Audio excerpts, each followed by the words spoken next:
G'day guys, Toughpower here and welcome back to Parkitect.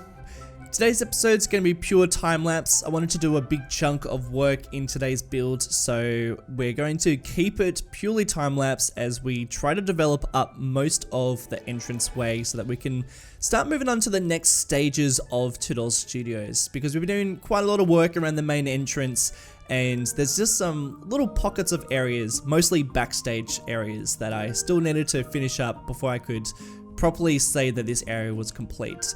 I don't know about you guys, but I like to make sure that an area is completely how I want it to look, rather than sort of doing, you know, bits of the park at a time, because quite often I won't return. Even though I think that I'm going to come back to an area, if I don't do it there and then I'm most probably not going to revisit it. And I do want to start getting off into some of the other lands rather than just focusing on the studio side of things, or sorry, not even the studio side of things. We're still pretty much in Hollywood land at this stage, and I want to really start branching out so that we can start working on some more themed areas, which again, guys, please hit me up if you've got any suggestions for some themed areas. I will talk a little bit more about that in the time lapse. Before I do get into that, I do want to say sorry for the lack of episodes over the last couple of weeks. We've been doing pretty well with Parkitect, releasing episodes every week, but we are going to be doing it most probably every 2 weeks from now on, mostly because it is, yeah, they're very time-consuming episodes. They take ages. I spend quite a lot of time, you know, building in this game, and yeah, I need to work on some of my City Skylines projects, so they're sort of taking a bit of priority, and Parkitect will still be kicking around, but more on a fortnightly basis rather than a weekly one. So yeah, just a heads up.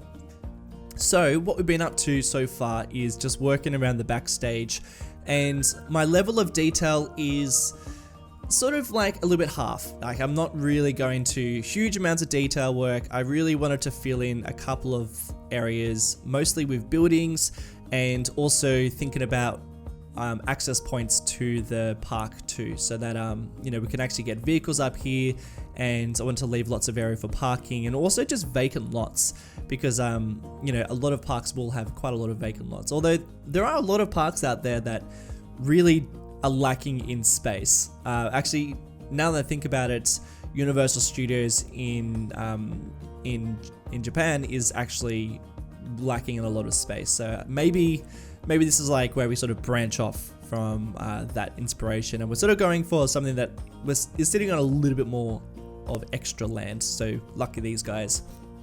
I know that a lot of theme parks don't get that luxury, and space is a bit of a premium. So yeah, this we're a little bit spoiled for space in Toughpower Studios. But in saying that, this hypercoaster, which again is still unnamed, we don't have a name for it just yet, but yeah, this hypercoaster is probably an afterthought. Like, this is something that has been built after the studio has had its grand opening, and has probably been open for a while, and then they've plopped it in into this vacant area. And I think you can tell that with this build, because you can see that it goes over a lot of backstage areas, whereas I don't think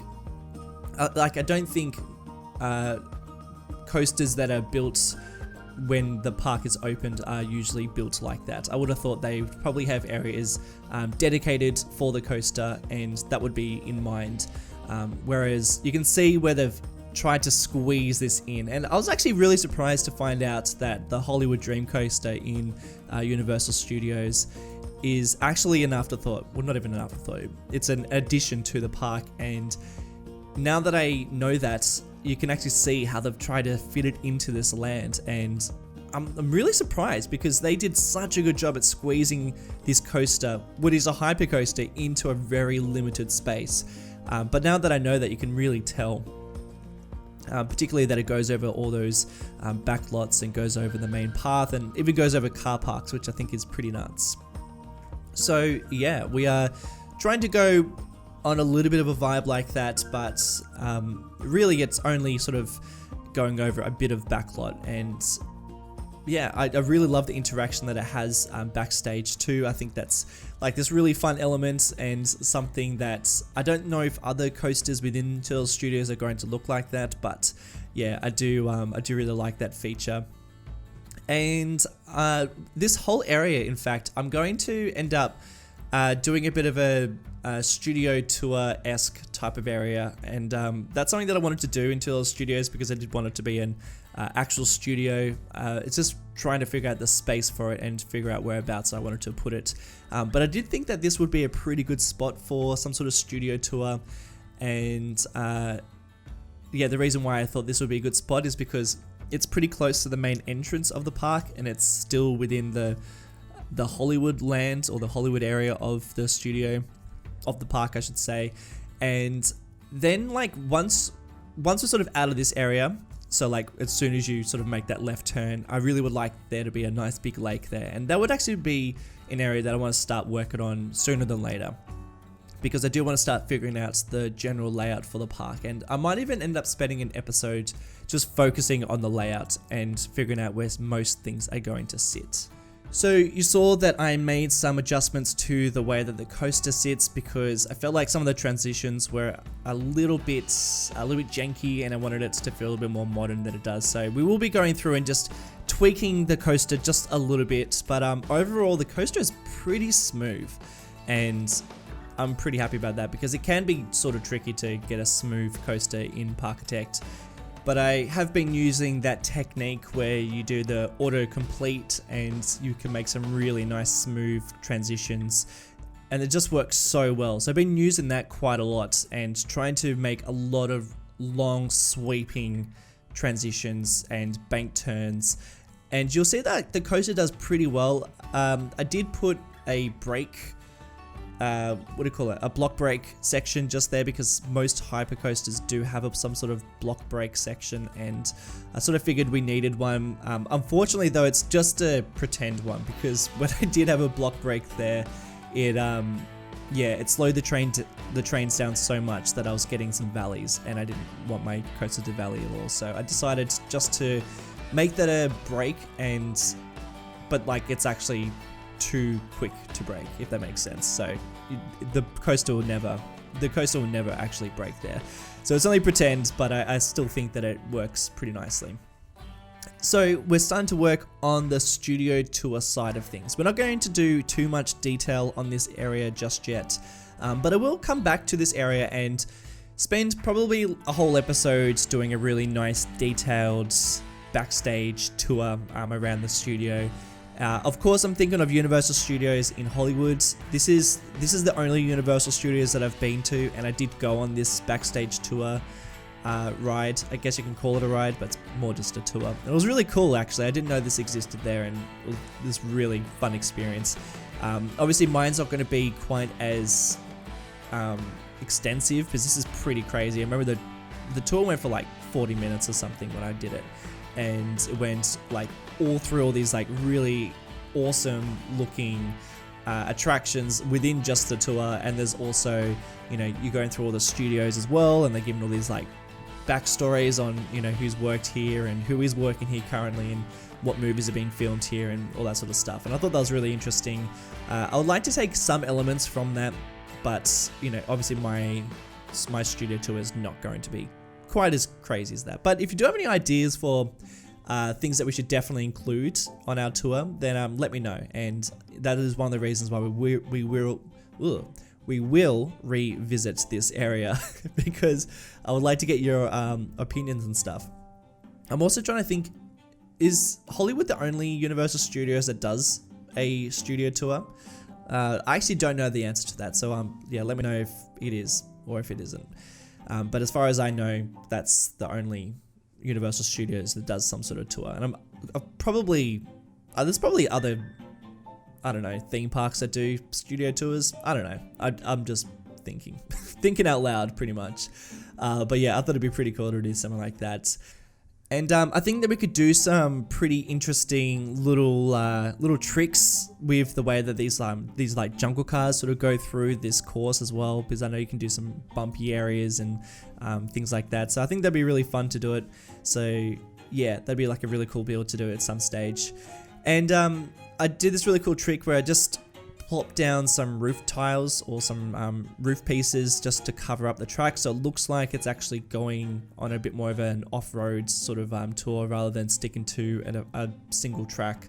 And you can see a line going through it, but I don't really mind. I think it works better than if you can see the path instead. Just doing a really simple station. Didn't want to do anything too crash hot here, and obviously covering up a lot of the imperfections just with some trees and some planters, and trying to make the most of these like circular pieces as possible. It's really important within this game. Like, obviously we're playing with the constrictions of an isometric game, and that is one of the beauties of this game, is, you know, actually having the grid here. I actually really love the grid, but it's also fun to break that grid too by using these pieces, and I try and do that as much as possible because it just makes things feel a little bit more 3D, and yeah, I think it works really well. So trying to use those curved pieces as much as possible, and of course a bunch of trees just to hide the imperfections. Be cool to actually get some people around here too, like doing some filming or whatever, or I don't know how we could do that. We'll have to figure out some sort of tricks, and also who knows what sort of expansion packs Parkitect end up releasing down the track. I think it'd be really cool if they did some sort of studio tour or some sort of water park edition. I saw that someone actually released a water park edition, which was pretty insane. I still haven't used it yet, but yeah, whoever did that, amazing.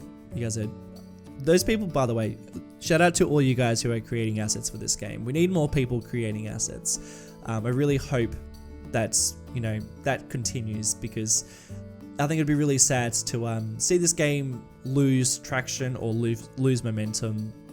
And I think that people who are creating custom assets and mods, and, you know, even sharing their blueprints onto the Steam Workshop, I think you guys are actually playing a really important job, a really important role in keeping this game alive. So yeah, really want to say thanks to those guys, if you're watching, of course. So now we've moved on from the studio tour, and I wanted to work on the station for my hypercoaster. Once again, I still haven't named this thing. I want it to be fairly generic. I know that sounds really boring, but like something based on Hollywood. I wanted it to vibe as much of the Hollywood Dream Coaster as possible, and I think that it does. But then at the same time, it does its own thing. But I still don't really know what to call it. I almost want to call it Hollywood Hills or something like that, because it like has a lot of airtime heals, but I don't know. Is that lame? I don't know. Like, let me know. And I just did something really basic for the, well, I say basic, but I still think it turned out pretty decent. But yeah, just did something really basic with the station, and just like continue that Spanish colonial architecture that you see a lot in Hollywood. Just thought that worked really well. My only complaint with that building is that it's a little too tall, but unfortunately that's just the way that it has to be, because it's yeah, I think just where it sits and the height of the actual coaster. There's a lot of stuff you're not seeing that I did off camera trying to make that work, but yeah, I just sort of had to give up at some stage. And now I'm starting to work on the pillars. Man, this is such a tedious job. This is brutal. I know it's not as bad as in Planet Coaster. I've seen some people do some pillar work in Planet Coaster and it just looks awful. But this is still pretty hard work. But it is quite rewarding. So there's like a little bit of jankiness, and there might be a couple of pillars where you're like, that's not right. But you know what? There's no way I'm going back to this. It's too hard. I can only do this once, and then I'm gonna move on. But yeah, trying to go for the pillars from B&M Hypercoasters, and they usually have this triangular shape to them. And there's some areas that I only could really fit in like a single pole. But judging off a lot of these hypercoasters, they can like pick and choose. But yeah, just working on some pillars. I think they turned out pretty decent, and yeah, like I said, they add a lot of detail to this area and to the coaster in general. And again, I just want to remind you guys, keep up the suggestions for the themed areas. I have a couple of ideas in my mind, but I would love to get some suggestions from you guys. In particular, I think it would be really cool to do some sort of steampunked area, and I also would like to do something that is based on beastly kingdoms that never was created from Animal Kingdom, and like going down that same stream of thought. It'd be really cool to build some themed areas or lands that were a bit like reminiscent from theme parks that were never created. So like I know that there's a bunch in Dubai that never got, that never were developed, including a Universal Studios and a Six Flags as well, which, you know, just look amazing, but were never built. And they've got some really amazing themed lands, and I just thought, you know what, maybe we could do something similar. So yeah, hit me up in the comment section if you've got any suggestions, or on my Discord, where there's a whole bunch of people having a chat over there too. I'll be readily available and would love to get your suggestions, so please hit me up. But guys, that is it. I'm over time. Thank you all so much for watching. I hope you've enjoyed it. Special shout outs to Abelay, Gerinair, Chris411, Robin Regals, Lucas Dorkuti, Maximilian, Jack Johnson, and Georgi Dimitrov. Thank you guys so much for your support on Patreon, and thank you all so much for watching. Very much appreciate it, and I'll see you in the next one. Bye!